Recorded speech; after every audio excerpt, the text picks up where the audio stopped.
Hugues-Bernard Maret, first Duc de Bassano, was a French statesman, diplomat and journalist. Biography. Early career. Born at Dijon in Bourgogne, he received a solid education, and then entered the legal profession, becoming a lawyer at the King's Council in Paris. The ideas of the French Revolution profoundly influenced him, wholly altering his career. The interest aroused by the debates of the First National Assembly suggested to him the idea of publishing them in the Bulletin de l'Assemblée. The journalist Charles-Joseph Panckoucke, owner of the Mercure de France and publisher of the famous Encyclopédie, persuaded him to merge this in a larger paper, the Moniteur Universel, which gained a wide repute for correctness and impartiality. He was a member of the moderate club, the Feuillants, but, with the overthrow of the monarchy and the insurrection of 10 August 1792, he accepted a post in the Ministry of Foreign Affairs, where he sometimes exercised a steadying influence.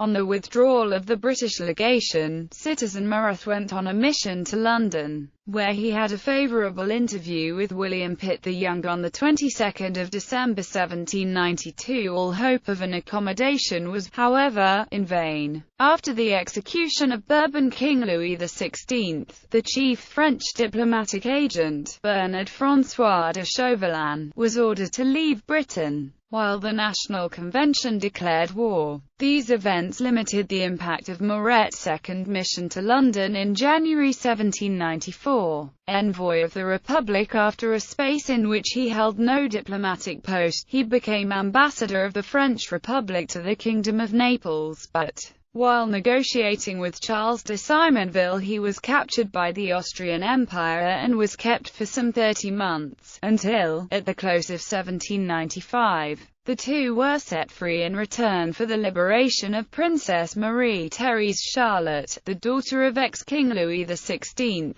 For a time Maret returned to journalism, but he played a useful part in the negotiations for a peace with Britain which went on at Lille during the summer of 1797, until the victory of the Jacobin Club in Paris in the coup d'état of 18 Fructidor frustrated the hopes of Pitt for peace and inflicted on Maret another reverse of fortune. On Napoleon Bonaparte's return from Egypt in 1799, Maret joined the General's Party, which came to power with the 18 Brumaire coup. Consulate and empire politics. Maret now became one of Napoleon's secretaries and shortly afterwards Secretary of State. An experienced politician, he rendered services of major value to the French consulate and First French Empire. The Moniteur, which became the official state journal in 1800, was placed under his control. He sometimes succeeded in toning down the hard, abrupt language of Napoleon's communications, and in every way proved a useful intermediary. It is known that he had a share in the drawing up of the new constitutions for the Batavian and Italian republics.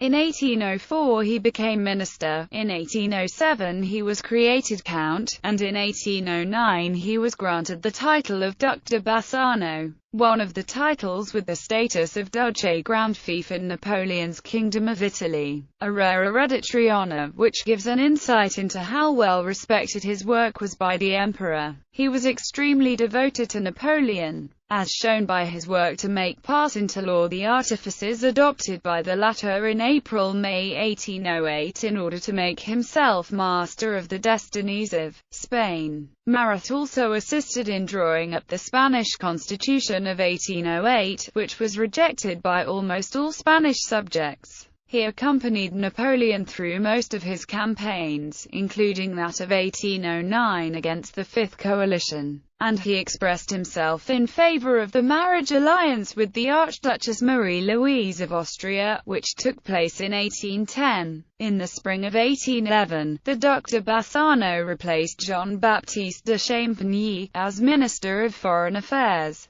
In this capacity, he showed his usual ability and devotion, concluding the treaties between France and Austria and France and Prussia, which preceded the French invasion of Russia in 1812. He was with Napoleon through the greater part of that campaign, and after the major defeat, helped to prepare the new forces with which Napoleon waged the equally unsuccessful campaign of 1813 against the Sixth Coalition. End of the Empire, exile, and return. In November 1813, Napoleon replaced Maret with Armand, Marquis of Caulaincourt, who was known to be devoted to the cause of peace and had a personal connection to the Tsar Alexander I of Russia. Maret, however, as private secretary of Napoleon, remained with him through the campaign of 1814, as well as during that of 1815 and the 100 Days. After the restoration of the Bourbons, Maret was exiled.